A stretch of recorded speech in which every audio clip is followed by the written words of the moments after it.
अस्सलाम वालेकुम। इस्लाह मज़ाक चैनल में खुश आमदीद। मैं हूँ मोहम्मद जवाद अशरफ। मैं हालात हाज़रा समाजी और सियासी मसाइल पर गुफ्तगू करता हूँ, लेकिन शगुफ्ता और मज़ाहिया अंदाज में। आपसे गुजारिश है कि इस चैनल को सब्सक्राइब कर लीजिए और हमारी हौसला अफजाई कीजिए। दुनिया पिछले 2 बरस के अंदर कितनी बदल चुकी है। ज़िंदगी के अंदाज़ो अतवार बदल गए हैं, मेल जोल के ढंग बदल गए हैं। ज़िंदगी का पहिया कैसे अच्छे तौर से रवां दवां था कि 2019 में पंक्चर हो गया। ज़िंदगी को दोबारा मामूल पर लाने के लिए सर तोड़ कोशिशें जारी हैं।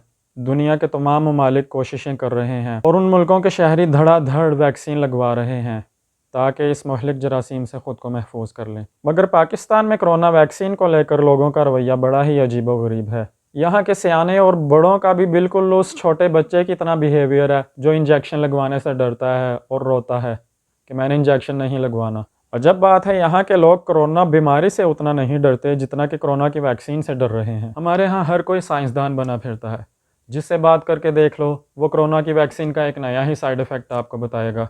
हमारे मुल्क में शायद कोरोना के मरीज़ों की तादाद इतनी ना हो कि जितनी कि कोरोना के माहिरीन की हो चुकी है।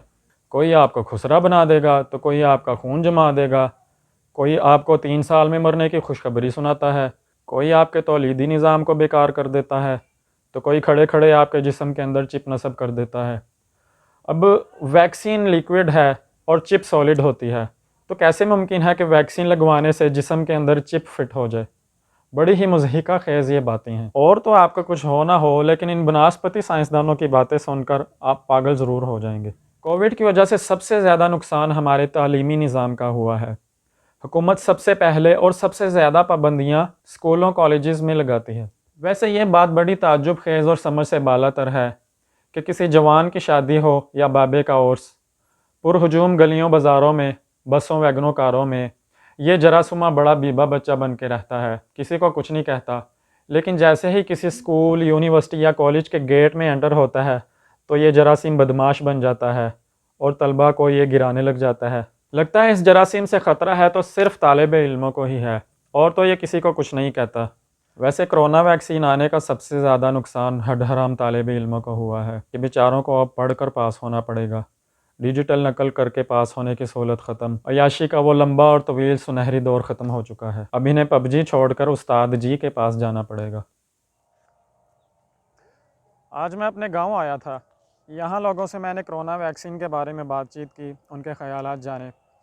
एक बूढ़े आदमी से जिनकी उम्र तकरीबन 77 साल के करीब होगी, तो उनसे मैंने पूछा कि उन्होंने अभी तक कोविड वैक्सीन क्यों नहीं लगवाई। तो वो मुझे कहते हैं, पुत्र सुनिया है कि कोरोना वैक्सीन लगवा के बंदा 3 साल बाद मर जाता है। तो मैंने दिल में सोचा, बाबा जी अगर आप ना भी लगवाएं तो आपके पास 3 साल ही बचे होंगे। और इसी तरह मैंने एक 75 साल की उम्र सीधा खातून से पूछा कि उन्होंने कोविड वैक्सीन क्यों नहीं लगवाई। तो वो मुझे कहती कि पुत्र मैं इस उम्र में हुन खुसरा बंदी चंगी लगनी है। मतलब यह है कि उनके जहन में किसी ने डाल दिया था कि कोविड वैक्सीन लगवा के बंदा खुसरा बन जाता है। तो अब आप देखें कि जिसने ज़िंदगी की 75 बहारें देख ली हैं, डायमंड जुबली भी पूरी कर लिया, अगर वो इस उम्र में खुसरा बन भी जाए तो क्या हर्ज है। न जाने क्यों हमारी कौम तो हिम्मत और बेतहकीक खदशात में घिरी हुई है। जिस कौम की तो अहम परस्ती का ये आलम है कि मछली के बाद दूध पीने से उनको फलवैरी निकल आती है, और अगर काली बिल्ली उनका रास्ता काट ले तो उनका सारा दिन नहुसत में गुजरता है। हो सकता है काली बिल्ली भी उनके बारे में ये ख्याल रखती हो। और अगर शाम के वक़्त घर में झाड़ू फेरा जाए तो घर में बरकत नहीं आती, तो सुबह के वक़्त झाड़ू फेरने से कौन सा हाजी बरकत आता है घर में। और अगर किसी बच्चे के ऊपर से कोई गुजर जाए तो उसका कद रुक जाता है। तो इस तरह की तोहमात की एक लंबी फहरिस्त है जिनमें गांव के लोग मुब्तला होते हैं। ऐसी तोहम परस्त और ज़ईफ़ुल एतकाद कौम कोरोना वैक्सीन को लेकर किस किस्म के तोहमात में मुब्तला हो जाएगी, यह कोई ताज्जुब की बात नहीं है। लेकिन भला हो सरकार का जो ज़बरदस्ती अवाम को वैक्सीन के टीके ठोक रही है, कभी तनख्वाह रोक कर, तो कभी पेट्रोल बंदी करके, कभी ट्रांसपोर्ट पर सफरी पाबंदियाँ आयद करके, तो कभी शॉपिंग मॉल्स और रेस्टोरेंट्स में दाखिले पर पाबंदी लगाकर, क्योंकि हमारी कौम सिर्फ मौला बख्श की ज़ुबान समझती है। इतनी पाबंदियों और हुकूमती हरमों के बावजूद सिर्फ 20% लोगों ने कोरोना वैक्सीन लगवाई है, जबकि बाकी 80% लोगों का ये मानना है कि जो रात कब्र में चाहनी है वो आके रहनी है। अब ये 20% वैक्सीन याफ्ता लोग भी वो हैं जिन्हें अपने मरने से ज़्यादा अपनी तनख्वाह के मरने का डर था, इसलिए उन्होंने वैक्सीन लगवाई। या फिर वो लोग हैं जो ट्रेन और मेट्रो के सस्ते सफ़र से लुत्फ़अंदोज़ होना चाहते हैं, क्योंकि हुकूमत ने पाबंदी लगा दी है कि जिसने वैक्सीन नहीं लगवाई वो ट्रेन या मेट्रो या पब्लिक ट्रांसपोर्ट पर सफ़र नहीं कर सकता, वरना ज़िंदगी तो इन लोगों के लिए ट्रेन के सस्ते सफ़र से भी सस्ती है। उम्मीद है आने वाले वक्त में हालात मज़ीद बेहतर होंगे और ये खौफ और ख़दशात के साए धीरे धीरे ख़त्म हो जाएंगे। आपसे गुजारिश है कि इस चैनल को सब्सक्राइब कर लीजिए। अगर वीडियो अच्छी लगी है तो दूसरों के साथ शेयर कीजिए और लाइक कीजिए और हमारी हौसला अफजाई कीजिए। शुक्रिया।